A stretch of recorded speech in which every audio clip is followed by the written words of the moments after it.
আকাশ chair থেকে উঠে শামিমাকে বলল, শামিমা তুই কোথায় যাচ্ছিস? তাছাড়া তোর সাথে দেখছি আমাদের অফিসের সাদিয়া ম্যাডামকে। সাদিয়া রাগান্বিত হয়ে কষে একটা থাপ্পড় দিয়ে বলল, এই ছোট লোক, তুই কাকে নাম ধরে ডাকছিস? তুই জানিস উনি কে? উনি আমাদের অফিসের অনার। দেখছিস না উনি আজকে অফিসে এসেছে বলে আমি ওনার পেছনে পেছনে যাচ্ছি। আকাশ শামিমাকে কিছু বলতে যাবে, এর মধ্যে আর একটা থাপ্পড় দিতেই শামিমা ধরে ফেলল। ম্যাডাম আপনি আটকাইলেন কেন? এই বেয়াদবটাকে একটা শিক্ষা দিতে হবে। একজন সিকিউরিটি হয়ে আপনার নাম ধরে ডাকছে, এটা তো আমি মেনে নিব না। শামিমা বলল, তুমি চুপ করো, একদম কথা বলবে না, বিষয়টা আমি দেখছি। এই আমি তোমাকে চিনলাম না, তুমি আমার নাম ধরে ডাকছো, এছাড়া তুই তাই করে কথা বলছো। কে তুমি? শামিমা আমি তোর ক্লাসমেট, ছোটবেলা থেকে একসাথে পড়াশোনা করেছি। উত্তরপাড়ার আকাশ, ক্লাসের মধ্যে অনেকবার তোর মাথায় পাথর মেরেছিলাম, তুই একবার সিরাজ স্যারকে বিচার দিয়েছিস, আমাকে অনেক মেরেছে। শামিমার মনে পড়ে গেল ছোটবেলার কথা, তারপর হেসে বলল, ও তুই তাহলে আকাশ, তো আমাদের অফিসে কখন থেকে সিকিউরিটির কাজ করছিস? আকাশ বলল, অনেকদিন হয়েছে, তবে তোকে তো আসতে কখনো দেখিনি। শামিমা বলল, আমি লন্ডন ছিলাম, পড়াশোনা শেষ করে বাসায় এসেছি 1 মাস হয়েছে। আর বাবা বলল আজকে থেকে আমি ঠিক সময় নাকি অফিসে ডিউটি করি, তা উনি চায়, আমি ওনার কথা মেনে চলে এসেছি। আকাশ বলল, তাহলে তো ঠিক আছে, আমি আমার বান্ধবীর অফিসে জব করছি সিকিউরিটির, এখন কেউ আমাকে বকাবকি করবে না।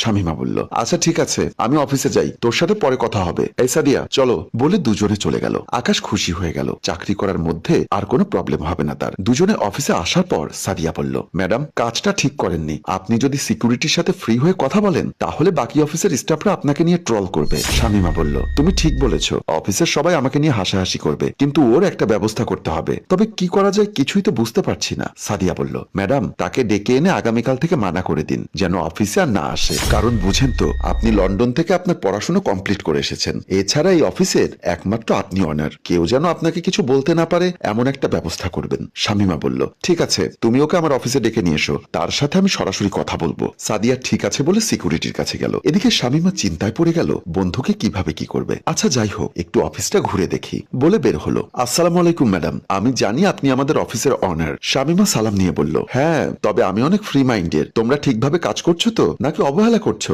অবহেলা কিন্তু চলবে না। রিয়ান বলল, ম্যাডাম অবহেলা অফিসের মধ্যে কেউ করে না, ডিউটিতে অবহেলা করে আপনার বন্ধু সিকিউরিটি। শামিমা চিন্তায় পড়ে গেল, আমি আর সাদিয়া ছাড়া কেউ তো জানে না সিকিউরিটি আমার বন্ধু, ও কি করে শুনলো আকাশ আমার বন্ধু? কি হলো ম্যাডাম, কি ভাবছেন? লজ্জা পেয়েছেন নাকি? লজ্জা তো পেতেই হবে, কারণ আপনি অফিসের অনার, অন্যদিকে সিকিউরিটি আপনার বন্ধু। এখন শুধু আমরা জানতে পেরেছি, কিছুদিন পর আশেপাশের বড় বড় বিজনেসম্যানেরাও জানতে পারবে। রিয়ান কম কথা বলো, কম কথা আমি পছন্দ করি, তবে একটা কথা বলো তো, তোমাকে কে বলেছে আমার বন্ধু? সাদিয়া কি এখানে এসেছিল? না ম্যাডাম, আমি নিচে গিয়েছিলাম, তবে আপনার বন্ধু আকাশ আমাকে বলেছে আজকের পর থেকে নাকি তাকে সম্মান করতে হবে। বন্ধু তাই তো আমিও বললাম, চাকরি কি আমাদের থাকবে নাকি চলে যাবে? ও বলেছে সামনে দেখা যাবে। শামিমা বলল, কথা একটু বেশি হয়ে যাচ্ছে, আর বিষয়টা আমি দেখছি, সিকিউরিটি হিসাবে ওকে রাখা যাবে না, ওর একটা ব্যবস্থা নিতে হবে, না হলে আমি সবার কাছে অপমানিত হব। এই তোমাকে ম্যাডাম ডাকছে, অনেক পাওয়ার দেখানোর জন্য প্রস্তুতি নিয়েছিলে, তবে আর চলবে না। আকাশ ভয় পেয়ে গেল, কারণ চাকরি চলে গেছে কিনা, আর ভয়ে ভয়ে বলল, আমার বান্ধবী কি রেগে আছে নাকি অন্য খবর?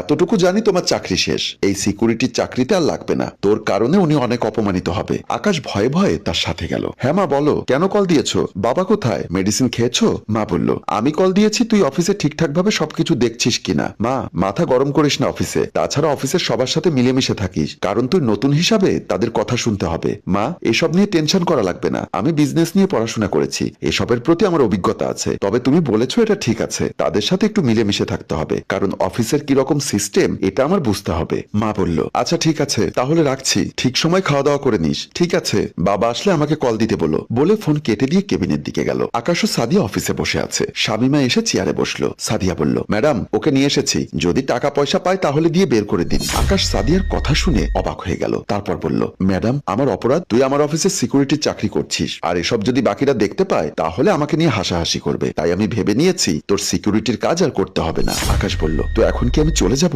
সাদিয়া রাগান্বিত হয়ে বলল, চলে যাবে না তো কি, এখানে কি তোমার চেহারা দেখবো আমরা? তুমি সিকিউরিটির কাজ করবে আর ম্যাডামের বন্ধু হিসাবে পরিচয় দিবে, ওনার মান সম্মান কি থাকবে? এখন চলে যাও, আমি তোমার হিসাব নিকাশ করে টাকা পাঠিয়ে দিব। শামিমা শেষ পর্যন্ত আমার চাকরিটা চলে গেল, সিকিউরিটির চাকরি নিয়ে কি আমি অপরাধ করে ফেললাম, নাকি তোকে বন্ধু পরিচয় দিয়ে আমি অপরাধ করেছি? শেষে আমার চাকরিটা চলে গেল। শামিমা বলল, হ্যাঁ সিকিউরিটির চাকরি চলে গেছে, তবে তোকে আমি ম্যানেজারের চেয়ারে বসাবো, কারণ তুই আমার বন্ধু বলে কথা। সাদিয়া অবাক হয়ে বলল, ম্যাডাম আপনি এসব কি বলছেন? একজন সিকিউরিটিকে আপনি ম্যানেজারের চেয়ারে বসাবেন? কিছুই তো বুঝতে পারছি না, এটা আমার অফিস, আর এই অফিসের অনার আমি কাকে ম্যানেজার বানাবো, কাকে সিকিউরিটি বানাবো, আর কাকে আমার অফিস থেকে বের করে দিব, এসবের কৈফিয়ত তোমাকে দিতে হবে কেন? আকাশ খুশি হয়ে গেল বান্ধবীর কথা কথা শুনে। আসল পরিচয় এখানে সিকিউরিটি থেকে অফিসের ম্যানেজার। ম্যাডাম, শেষ পর্যন্ত আমার চাকরিটা চলে গেল। আমি কখনো ভাবিনি আমার চাকরিটা চলে যাবে। তোমার চাকরি যায়নি, আছে, তবে আগের জায়গায় নেই, কারণ তোমার মুখের ব্যবহার আমার পছন্দ হয়নি। তুমি রিয়ানের চাকরিটা করবে, রিয়ান সিকিউরিটির চাকরি করবে। আকাশ, কোনো টেনশন নিও না, তোমার পড়াশোনা বিফলে যাবে না। আমি শুনেছি তুমি চাকরি পেয়েছো, তবে ঘুষ দিতে হচ্ছিল, তাই তুমি চাকরিটা ছেড়ে দিয়েছো।